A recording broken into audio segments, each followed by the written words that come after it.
Escolhido, se este vídeo chegou até você, não foi por acaso. É porque, muito provavelmente, você já viveu uma experiência estranha, um mistério silencioso para o qual nunca encontrou explicação. Você já percebeu como os animais se comportam de forma diferente perto de você?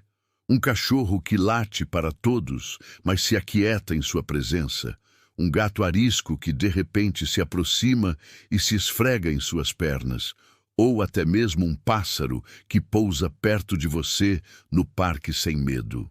O mundo te diz que é coincidência, mas a sua alma de escolhido sente que há algo a mais, uma conexão que transcende a lógica. Mas eu preciso te alertar. O que você está prestes a ouvir não é para qualquer um. Poucos terão a estrutura espiritual para suportar esta revelação, porque vamos desvendar uma das linguagens mais secretas de Deus. A forma como Ele usa a criação para confirmar o seu chamado. A verdade que o céu quer te revelar hoje é que os animais não estão reagindo a você, mas à unção que você carrega. Eles sentem o cheiro do céu em sua vida. Fique comigo até o final deste vídeo, escolhido, e eu te prometo que a Bíblia vai te mostrar não apenas por que isso acontece, mas o que Deus está tentando te dizer através do comportamento dos animais. Você está prestes a decodificar uma nova camada do seu propósito. Essa promessa de que Deus fala através da sua criação não é uma fábula, é um princípio do reino.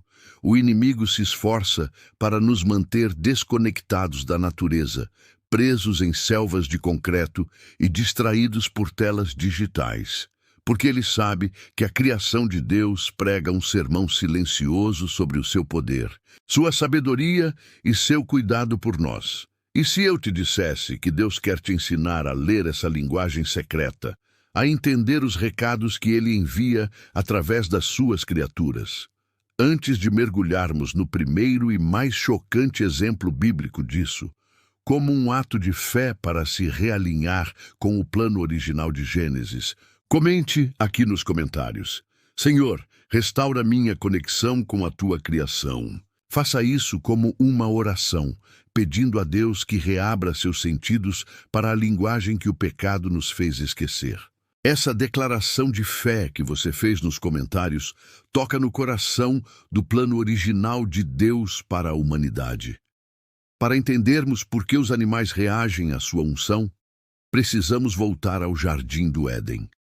Em Gênesis capítulo 1, versículo 26, Deus declara: Façamos o homem à nossa imagem, conforme a nossa semelhança, e domine ele sobre os peixes do mar, e sobre as aves dos céus, e sobre o gado, e sobre toda a terra. Pense na profundidade deste decreto. Deus deu à humanidade o domínio sobre toda a criação. Não era um domínio de tirania, mas de cuidado, de governo e de perfeita harmonia. Adão nomeou os animais. Havia uma conexão, uma linguagem compartilhada entre o homem e a criação. No entanto, a queda, o pecado de Adão, fraturou essa conexão. O homem perdeu sua posição de autoridade e a harmonia foi substituída pelo medo e pela inimizade. A criação, como Paulo diz em Romanos 8, geme e está com dores de parto, aguardando a manifestação dos filhos de Deus. A lição para você, escolhido, é que a sua unção em Cristo começa a restaurar essa autoridade original. A reação estranha dos animais à sua presença é um eco do Éden, um vislumbre da restauração. Eles não sentem apenas a sua presença física, mas a presença do Espírito de Deus em você, a mesma presença que caminhava com Adão na viração do dia. Sua vida ungida se torna um spoiler do reino que virá, onde essa harmonia será plenamente restaurada.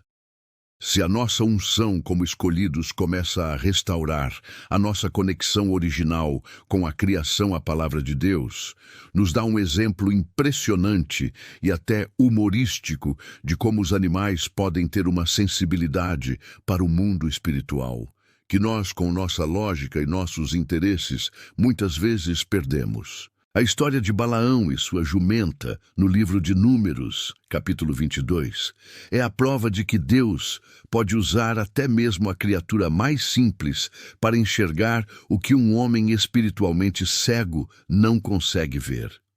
Balaão era um profeta, mas seu coração estava sendo seduzido pela ganância, inclinado a aceitar a oferta do rei Balaque para amaldiçoar o povo de Israel. Enquanto ele cavalgava em seu caminho de desobediência, a Bíblia diz que o anjo do Senhor se pôs no caminho com uma espada na mão para impedi-lo. Balaão, cego por sua ambição, não viu nada, mas a sua jumenta viu.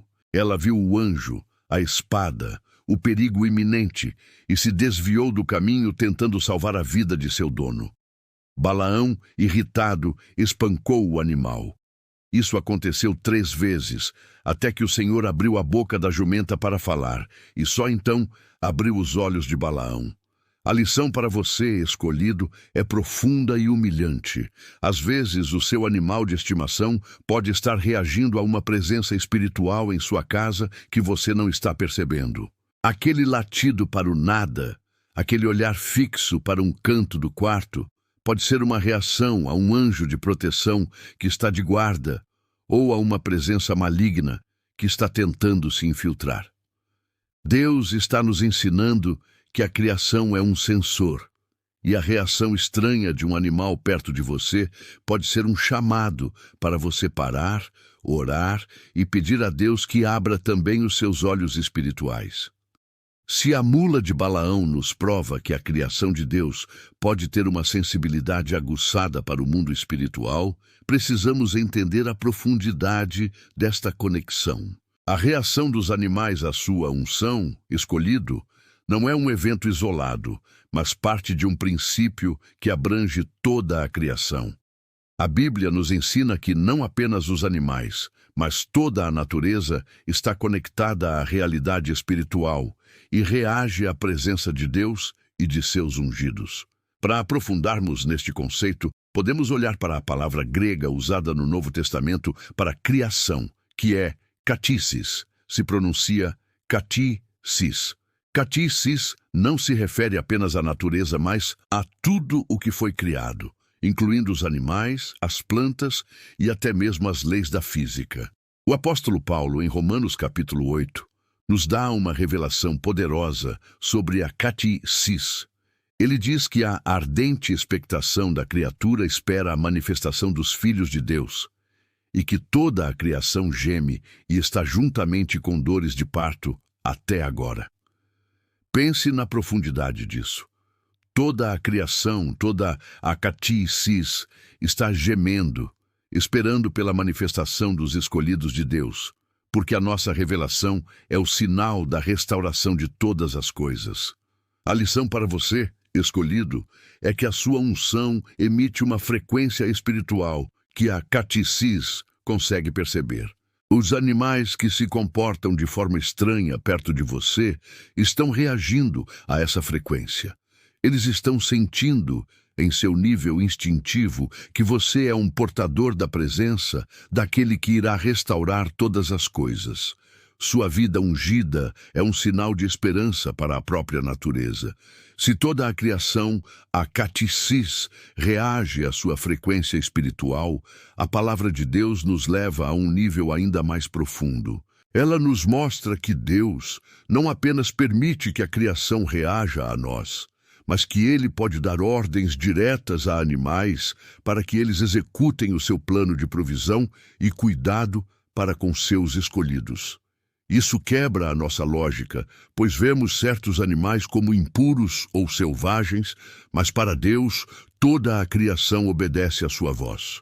A história dos corvos que alimentaram o profeta Elias, em 1 Reis, capítulo 17, é um dos exemplos mais inéditos e poderosos disso. Após profetizar uma seca severa sobre Israel, Deus escondeu Elias do rei Acabe, junto ao ribeiro de Querite. A sobrevivência de Elias naquele lugar isolado dependia de um milagre diário.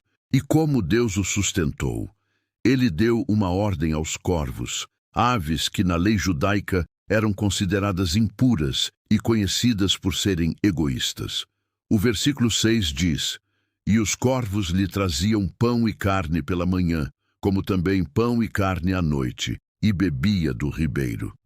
Pense na profundidade deste milagre. Deus reverteu a natureza de uma criatura para sustentar o seu profeta. A lição para você, escolhido, é que a provisão de Deus para a sua vida pode vir das fontes mais inesperadas. A pessoa que você menos espera pode ser o corvo que Deus usará para te trazer o pão e a carne. Uma oportunidade que parece ilógica pode ser a ordem de Deus para te sustentar em seu ribeiro de Querite. Quando você anda na unção, até a natureza pode ser comissionada por Deus para servir ao seu propósito. Se a criação de Deus, a Catesis, pode ser comissionada para nos prover, ela também pode ser silenciada e subjugada pela unção que carregamos. A palavra de Deus nos mostra que a presença de um escolhido de Deus, que anda em integridade e consagração, pode pacificar a natureza mais selvagem e fechar a boca da oposição mais feroz. A história de Daniel na cova dos leões é o exemplo mais poderoso disso. Daniel foi lançado naquela cova por causa de sua fidelidade a Deus, uma armadilha criada por seus inimigos invejosos. Aos olhos humanos, era uma sentença de morte certa e brutal. Leões famintos não negociam. Mas Daniel não era um homem comum. Ele era um escolhido que carregava uma unção de integridade tão pura que o céu respondeu. A Bíblia diz que na manhã seguinte o rei correu para a cova e encontrou Daniel ileso. E a explicação de Daniel revela o que aconteceu naquela noite. O meu Deus enviou o seu anjo e fechou a boca dos leões para que não me fizessem dano. A unção sobre a vida de Daniel não apenas o protegeu com um escudo invisível, mas ela subjugou ativamente a natureza selvagem das feras. Ele não apenas sobreviveu, mas provavelmente dormiu em paz em meio àqueles que deveriam devorá-lo. A lição para você, escolhido, é profunda. A unção que você carrega tem o poder de acalmar as feras que se levantam contra você. Sejam pessoas que rugem com acusações, circunstâncias que ameaçam te devorar ou ataques de medo que te paralisam. A presença de Deus em sua vida é a autoridade que silencia a boca dos leões. Se a unção de Daniel subjugou a natureza dos leões, isso nos aponta de volta para o plano original de Deus no Éden. O domínio que Adão perdeu pelo pecado começa a ser restaurado nos escolhidos que andam em aliança com Deus. Mas precisamos entender a natureza deste domínio para não cairmos na armadilha do orgulho ou da tirania. Para aprofundarmos neste conceito, podemos olhar para a palavra hebraica que Deus usou em Gênesis 1:26. Radá se pronuncia radá. Radá é o verbo para dominar, governar, submeter. Contudo, na mentalidade bíblica, o domínio que vem de Deus não é o de um tirano que oprime para seu próprio benefício. É o domínio de um rei pastor, que governa com responsabilidade, cuidado e para o bem-estar daquilo que está sob sua autoridade. É o governo que zela, protege e cultiva, não o que explora e destrói. A lição para você, escolhido, é que a sua unção te dá radá, domínio, não para que você se sinta superior, mas para que você seja um agente de restauração da ordem de Deus na terra. A forma como os animais reagem a você é um sinal de que o céu está restaurando em você este domínio espiritual. É a autoridade de um filho do rei que aprende a governar com a mesma sabedoria e cuidado do Pai. Sua vida ungida se torna um reflexo do governo de Cristo, que não veio para ser servido, mas para servir. Agora que entendemos a base bíblica do domínio perdido e como a criação reage à unção do escolhido, a conclusão se torna clara e profética. O comportamento estranho dos animais perto de você não é um fenômeno místico, mas um spoiler da nova criação. Em Romanos 8, Paulo diz que a criação aguarda ansiosamente a manifestação dos filhos de Deus. Por quê? porque a nossa manifestação em glória é o sinal da libertação dela, do cativeiro da corrupção. Sua vida escolhido, quando você anda na unção, se torna um pedaço do Éden restaurado caminhando na terra. A mula de Balaão viu o anjo que o profeta não viu. Os corvos de Elias obedeceram a uma ordem divina para prover. E os leões de Daniel se submeteram à presença de Deus que estava sobre ele. Em cada um desses casos, a criação operou em uma harmonia e sensibilidade espirituais que foram perdidas na queda. A sua unção emite uma frequência, uma vibração do reino vindouro, e a Katisis, a criação, consegue percebê-la. Portanto, não tema nem ignore esses sinais. Eles são a confirmação de que o seu domínio original em Cristo, o seu radar, está sendo restaurado. Eles são o testemunho silencioso da natureza de que você carrega em si a presença do Rei, que um dia fará novas todas as coisas e restaurará a paz entre a humanidade e toda a sua criação. Você é um embaixador do mundo que virá. Quero parabenizá-lo por ter chegado até aqui. Sua perseverança em buscar a palavra de Deus mostra que você se recusa a viver na cegueira espiritual e anseia por entender a linguagem secreta da criação de Deus. Você recebeu hoje a revelação de que a reação estranha dos animais perto de você não é acaso, mas a confirmação da sua unção e um vislumbre do seu chamado para restaurar a harmonia original. A sua jornada para se tornar um embaixador do Éden restaurado começa agora, com a decisão de não mais ignorar esses sinais, mas de vê-los como uma confirmação do seu chamado. Fazer uma declaração pública nos comentários não é apenas sobre engajamento. É um ato profético. É a sua alma dizendo ao mundo espiritual que você aceita a sua posição de autoridade e cuidado sobre a criação. Por isso, se você decidiu hoje abraçar a sua conexão com a criação de Deus, comente com o número da perfeição divina, digite o número 7 aqui nos comentários como um selo profético sobre esta palavra em sua vida. Se esta mensagem abriu os seus olhos, deixe a sua curtida para que o YouTube mostre este vídeo para mais escolhidos que precisam entender sua conexão com o mundo ao seu redor. Compartilhe esta revelação com alguém que ama os animais e precisa saber o propósito espiritual por trás disso. E se você quer continuar sendo treinado para ver o mundo com os olhos de Deus, inscreva-se no canal e ative o sino para não perder nenhuma das nossas próximas revelações.